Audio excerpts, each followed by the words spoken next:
Salve, salve nação alvinegra, começando mais um vídeo aqui no canal John do Timão.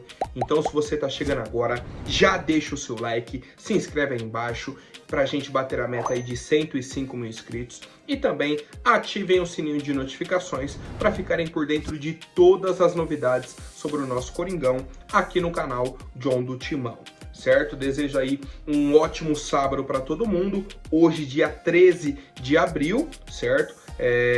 Início do Campeonato Brasileiro, mas o Corinthians faz a estreia amanhã contra o Galo, né? A gente vai falar bastante aí sobre essa partida, algumas novidades no nosso Coringão e muito mais. Já peço que me sigam nas redes sociais, Instagram, TikTok, Kawaii, Twitter, todos os links aqui embaixo na descrição. E vamos para cima. Editor, pode rodar a vinheta.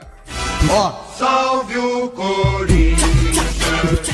Bom, família, ontem tivemos mais uma rodada do Campeonato Brasileiro Feminino, certo? O clássico alvinegro entre Santos e Corinthians. O jogo aconteceu aí lá na Vila Belmiro e o nosso Coringão, né, venceu aí por 3-1, certo? A gente saiu na frente aí com o gol da Vicky Albuquerque. O Santos empatou com o gol da Kathleen, né, ainda no primeiro tempo. E aí a Tamires fez mais 2 gols para a equipe do Corinthians, finalizando o placar em 3-1 para o time das Bravas. E aí, a gente já vem acompanhando aí esse Campeonato Brasileiro. O Corinthians chegou à 5ª partida e, obviamente, com a 5ª vitória dentro do campeonato. Bateu aí os 15 pontos, 100% de aproveitamento na liderança da competição, certo? E o nosso próximo compromisso vai acontecer só na outra semana, né? Na outra segunda-feira, o Corinthians recebe a Ferroviária, certo? Não tem um local definido ainda, mas o jogo acontece às 4h30 da tarde. Um jogo segunda-feira, 4h30 da tarde, é complicado, né? Questão aí, obviamente, da federação, atrapalha a questão de torcida, de planejamento, né, mais para torcedor mesmo, como um evento, um jogo do Campeonato Brasileiro Feminino, mas é isso, né, parabéns aí mais uma vez para a atuação da nossa equipe, como eu disse aí, segue 100% na competição. Tem um confronto agora um pouco mais complicado contra a Ferroviária, mas, né, a nossa equipe está acostumada com esse tipo de decisão, com esse tipo aí de jogo importante e vai tirar de letra, família. Agora falando sobre a nossa equipe que faz a estreia amanhã no Brasileirão masculino, né, hoje inicia o Brasileirão, mas o Corinthians entra em campo amanhã contra o Atlético Mineiro, 4 horas da tarde, certo? O técnico Antônio Oliveira já fez o último treinamento aí de preparação para a partida de amanhã, fez o aquecimento na academia, depois a parte de aquecimento também no gramado, e aí por fim o técnico Antônio Oliveira fez uma atividade tática, né, pensando aí já na equipe do Atlético Mineiro. Então faz aí o time reserva jogar parecido com o Atlético Mineiro para preparar a equipe do Corinthians para esse desafio, né? O Igor Coronado comentou um pouco sobre a ansiedade, né, por essa estreia, por esse primeiro Brasileirão na carreira dele, tá? E falou o seguinte, ó: estou me sentindo bem, ansioso para iniciar o Brasileirão, estou feliz com o trabalho que vem sendo feito, venho trabalhando bastante para estar disponível para jogar mais minutos. Estou tentando manter a ansiedade e o pé no chão, vamos dia após dia, não será nada diferente de outros campeonatos. Claro, estou jogando no meu país e é um novo começo, mas hoje eu estou em casa e a minha adaptação aqui será mais fácil. Obviamente, né, não tem essa grande adaptação assim do Igor Coronado, o cara é brasileiro, né, mas é a primeira vez que vai jogar o Campeonato Brasileiro, e aí pela equipe do Corinthians, tomara, né, que seja feliz nessa estreia, consiga aí conquistar os 3 pontos para a equipe do Corinthians. Na questão da escalação, não teremos mudanças, né? A provável escalação aí é Cássio, Fagner, Félix Torres, Gustavo Henrique e Hugo, Ranieri, Fausto Vera e Rodrigo Garro, Wesley, Romero e Yuri Alberto. A mesma equipe que enfrentou aí o Nacional no meio de semana pela Sul-Americana. E o nosso planejamento agora é diferente, tá? Porque a gente pega o Atlético Mineiro amanhã, pega o Juventude quarta-feira fora de casa, né? Então o primeiro jogo em casa.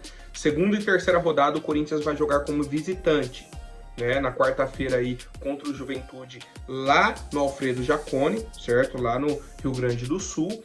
e no sábado contra o Bragantino em Bragança Paulista, certo? Então a gente tem essa primeira rodada em casa, 2 fora e depois volta a jogar a Sul-Americana.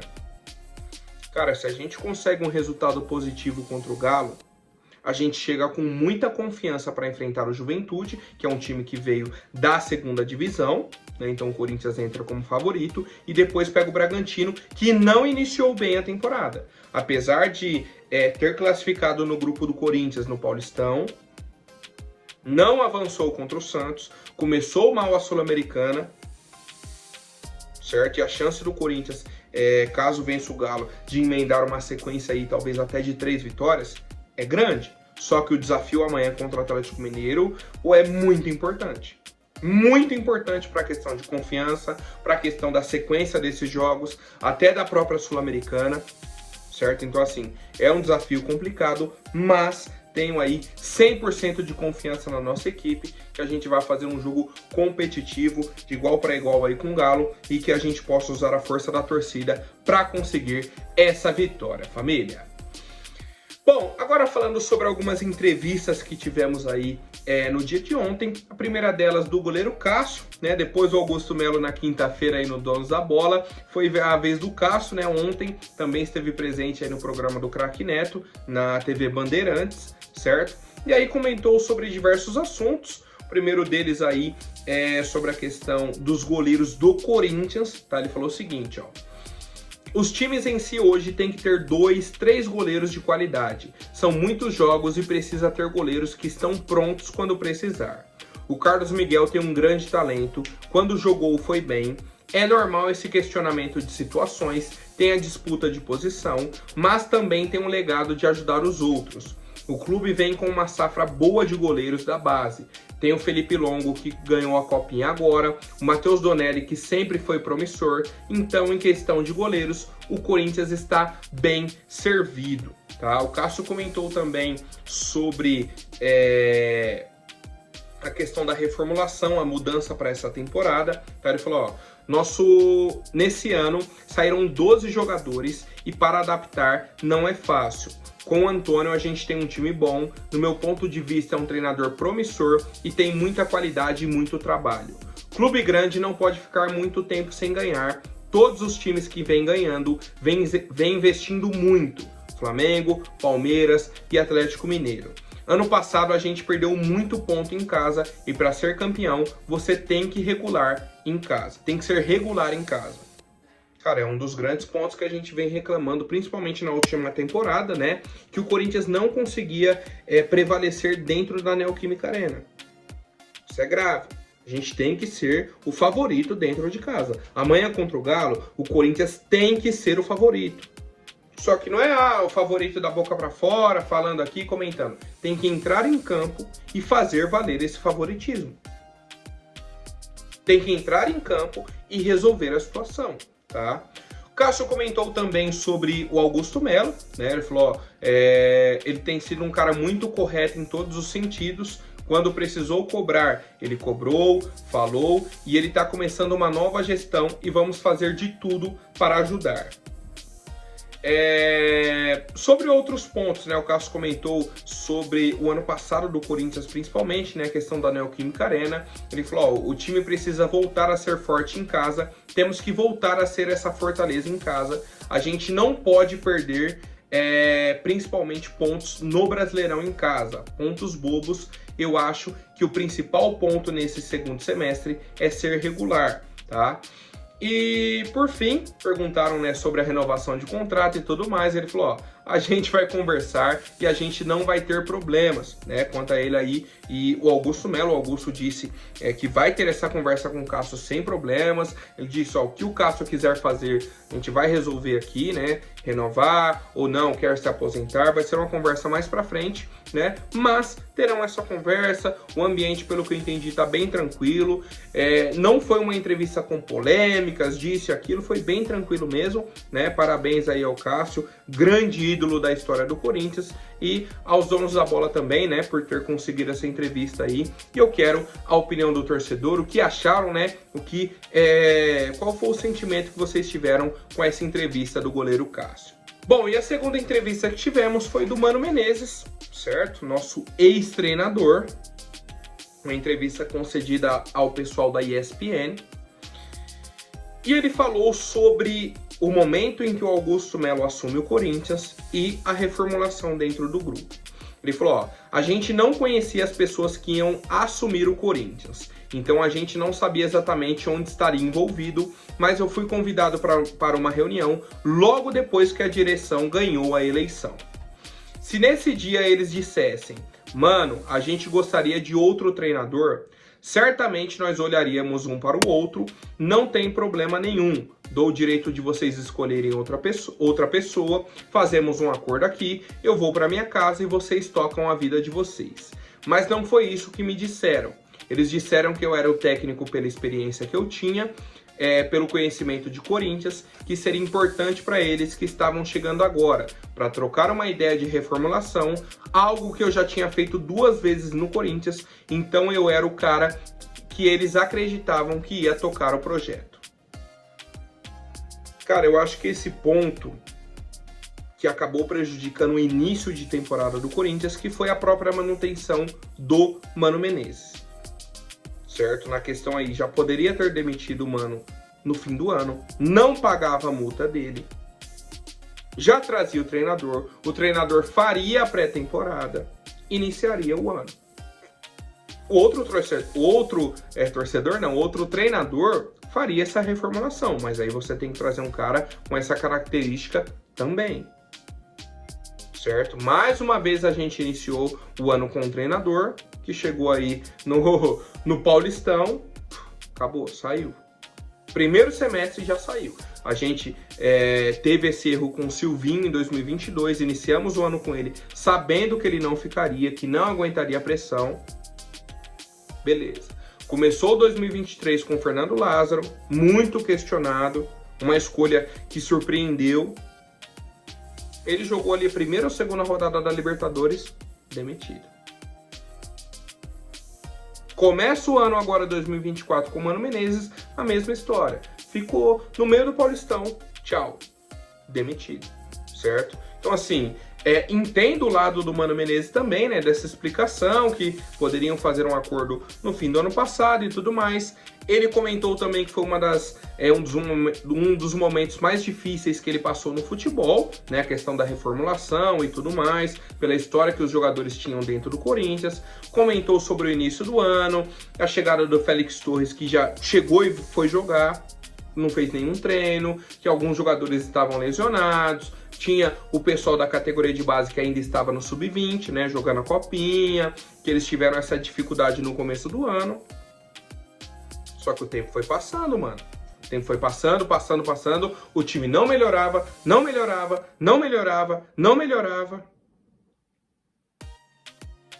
Então, assim, mais uma vez eu coloco, isso poderia ter sido resolvido em dezembro. Deixaram chegar no início do ano, começar a temporada com o treinador para demitir e trocar, certo? Mas é isso, não vou nem esticar essa entrevista do Mano Menezes, porque não tivemos muitas informações relevantes, né? Só essa declaração, falando sobre esses bastidores e tudo mais, e seguimos a nossa vida, família. Agora, falando de mercado da bola, essa semana saiu uma notícia aí que é de interesse do torcedor corintiano, né, sobre o volante Denilson da equipe do Cuiabá. Foi um jogador que chegou a dar uma entrevista recentemente, né, falou, eu tinha um acordo com o Corinthians, e aí o Cuiabá não quis liberar, me afastou, isso e aquilo. Disse que nem chegou proposta, sendo que eu sei que chegou a proposta, que eu tinha um acordo para ir pro Corinthians.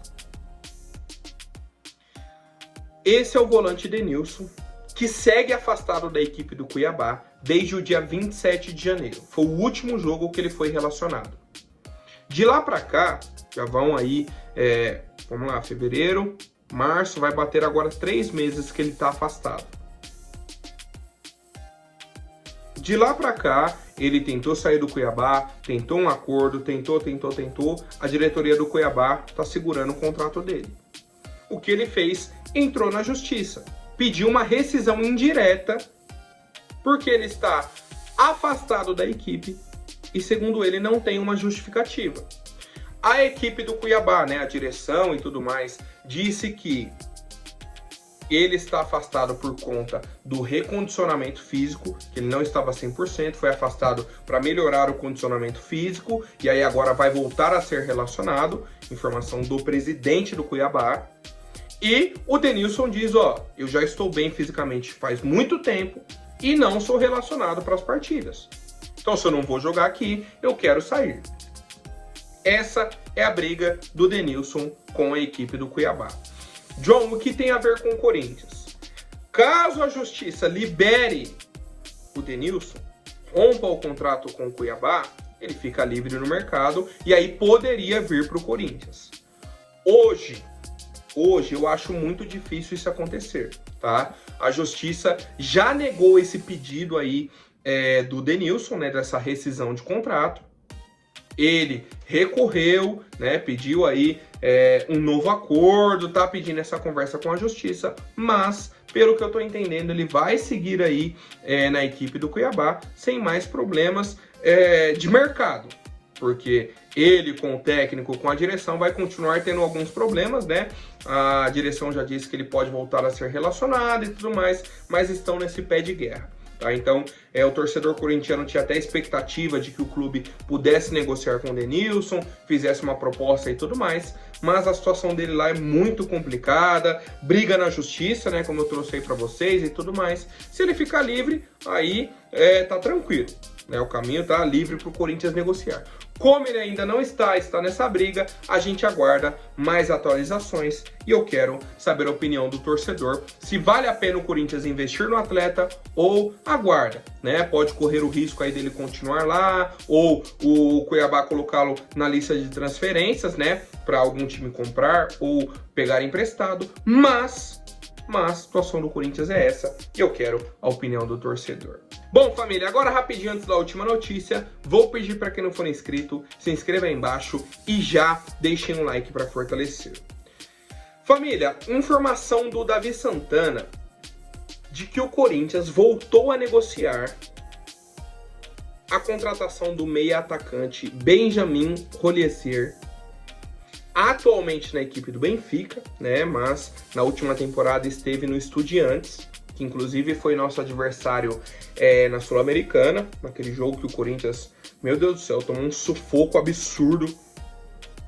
4, 5 bolas na trave, 30 finalizações.